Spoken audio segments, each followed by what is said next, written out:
emergency টাইমত যেতিয়া ৰোগী লৈ আহিব তেতিয়া আপোনালোকে এইডোখৰত নামি এম্বুলেন্সখন দাঙি লৈ যাব লাগিব আৰু এম্বুলেন্সখন দাঙি লৈ আপোনালোকে চিকিৎসালয়লৈ যাব লাগিব নহলে ইয়াত এম্বুলেন্স নাযায় যদিও এম্বুলেন্স নিব বিচাৰে তেনেহলে গাঁতত সোমাই তলত গুচি যাব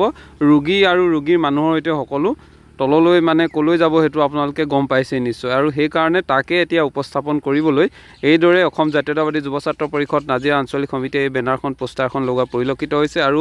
যি নাজিৰাস্থিত নাজিৰা লিগিৰপুখুৰীস্থিত কৰ্মশ্ৰী হিতেশ্বৰ শইকীয়া অসামৰিক চিকিৎসালয়লৈ যোৱা পথৰ দুৰৱস্থা এই দুৰৱস্থা আছে ইয়াত প্ৰকাণ্ড গাঁতৰ সৃষ্টি হৈছে পূৰ্বতে আমি দেখাইছো ইয়াত পূৰ্বতে কলগছ পুতি ৰাখিছিলে বিপদৰ সাংকেতিক চিহ্ন দেখাইছিলে এটো এটা প্ৰকাণ্ড গাঁত আৰু এই আজি এফালে যিখিনি গাড়ী জিৰো হওক বেটাৰী ৰিক্সা যিখিনি চলে আৰু বা যিসকল ইয়াত যান বাহন চলাই তেওঁলোকে ঘৰ চলাই আছে তেওঁলোকে ইয়াত মিলি লৈ হিল গুটি দি এই গাঁতকেইটা পুতিবলৈ চেষ্টা কৰিলে তথাপিও কিন্তু এই গাঁতটো পুতি শেষ কৰিব পৰা নাই বা এই সমস্যাটো কিন্তু বহুদিনীয়া ইয়াত পথটো নিৰ্মাণ কৰিলে কিন্তু এডোখৰ ভালকৈ নিৰ্মাণ কৰি থৈ নগ'ল আৰু এতিয়া কিন্তু ইয়াৰ যি দুৰৱস্থা বা এই সমস্যাৰ যি সন্মুখীন হ'ব লগাত পৰিছে আৰু যেহেতু এখনেই চিকিৎসালয় এই নাজিৰা বৃহত্তৰ অঞ্চলৰ এখন প্ৰধান চিকিৎসালয় আছে লিগিৰপুখুৰী অসামৰিক চিকিৎসালয় যিখন চিকিৎসালয় প্ৰতিদিনে ৰোগীসকল আহে আৰু ইয়াত যিমান এম্বুলেন্স বা যিমান গাড়ী আহি থাকে তেওঁলোকে কিন্তু যাওঁতে ইয়াত যিটো প্ৰকাণ্ড গাঁত এই গাঁতত বহুকেইজনেই আজিলৈকে দুৰ্ঘটনাত পতিত হ'ব লগা হৈছে তথাপিও কিন্তু কোনো বিভাগীয় কৰ্তৃপক্ষই গুৰুত্ব প্ৰদান কৰা নাই আৰু সেয়েহে এই অসম জাতীয়তাবাদী যুৱ ছাত্ৰ পৰিষদ নাজিৰা আঞ্চলিক সমিতিয়ে এইদৰে ইয়াত দেখাইছে বেনাৰ পোষ্টাৰ এখন লিখিছে তেওঁলোকে চিত্ৰ অংকন কৰি বুজাইছে যে ইমাৰ্জেঞ্চি ছাৰ্ভিচ যে যাবই লাগিব এম্বুলেন্সখন এতিয়া ৰোগীয়ে দাঙি নিব লগা অৱস্থা আৰু এই অৱস্থাই ইয়াত বাস্তৱত আচলতে বাস্তৱত আমি দেখিবলৈ পোৱা গৈছে আৰু যি প্ৰকাণ্ড গাঁত আৰু আটাইতকৈ লাজৰ কথা ইমান বছৰ হৈ গ'ল ইমান দিনে এই ঘটনা সংঘটিত হৈ আছে লাহে লাহে এইটো গোটেইটো ভাগি যাব ভাগিয়ে গৈছে এইটো গোটেই বস্তুটো ভাগি ইফালে ৰাস্তাটো ছিগি যোৱাৰ পথে উপক্ৰম হৈছে আৰু কিন্তু তাৰ পাছতো আজিলৈকে বিভাগীয় কৰ্তৃপক্ষই কোনো গুৰুত্ব প্ৰদান কৰা নাই এখন চিকিৎসালয়লৈ যোৱা পথৰ অৱস্থা যদি এনেকুৱা হয় তেনেহ'লে ইয়াতকৈ আৰু লাজৰ কথা কি হ'ব পাৰে এই ক্ষেত্ৰত যে বিভাগীয় কৰ্তৃপক্ষই তেওঁলোকে অৱহেলা কৰি আছে কোনো গুৰুত্ব প্ৰদান কৰা নাই এইটো ইয়াৰ পৰা বুজিব পৰা যায় সেয়েহে এই বেনাৰ বা পোষ্টাৰ লগাই এইদৰে বিপদৰ সাংকেতিক চিহ্ন হিচাপে এইদৰে বেনাৰ পোষ্টাৰ লগোৱা পৰিলক্ষিত হৈছে বিভাগীয় কৰ্তৃপক্ষই যিহেতু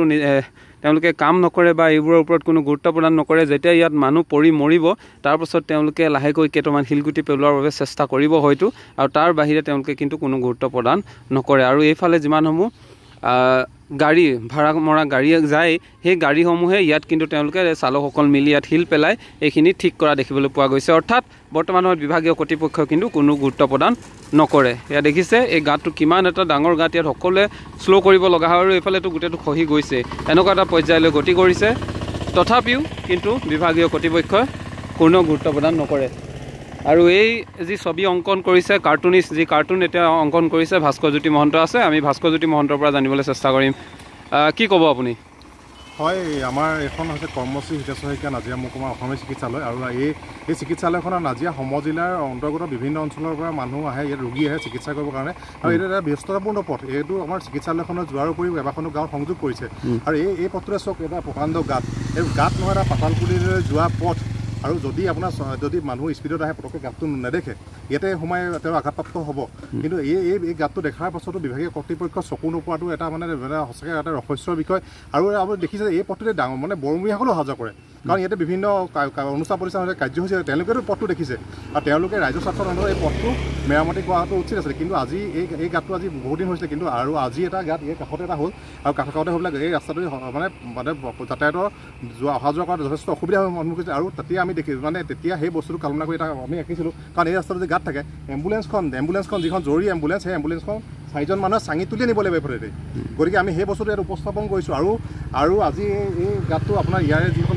মেজিকৰ ড্ৰাইভাৰ বা যিখন এপে ড্ৰাইভাৰ আছে তেওঁলোকে গাঁতটো পুতিলে বুলি আমি গম পাইছোঁ তেওঁলোকক ধন্যবাদ দিব লাগিব তেওঁলোকৰ দায়িত্বতাবোধক কিন্তু ইয়াৰ বিভাগীয় কৰ্তৃপক্ষৰে দায়িত্বতাবোধ নাই তেওঁলোকে দায়িত্বতাবোধ থকা হ'লে এই গাঁতটো এতিয়াও আপুনি চাওক এই গাঁতটো পুতিলেহেঁতেন কিন্তু এইটো সঁচাকৈ পৰিতাপৰ বিষয় আৰু আমি আজি এই বেনাৰখন লগাই আজি এটা প্ৰতিবাদী তেওঁলোকে এটা কথা ক'ব বিচাৰিছে যে আপোনালোকে অতি শীঘ্ৰে গাঁতটো ব্যৱস্থা কৰক কাৰণ এই গাঁতটো ডাঙৰ ঘটনা হ'বলৈ গৈছে আৰু আপুনি গম পাব যে আৰু অলপ আগত বোলে ইয়াত এখন বোলে বেটেৰী ৰিক্সা পৰিস্থিতি বুলি কৈছে ইয়াৰ স্থানীয় ৰাইজে গতিকে আমি মানে এনেকুৱা ডাঙৰ ঘটনা নহওক তাৰ কাৰণে আমি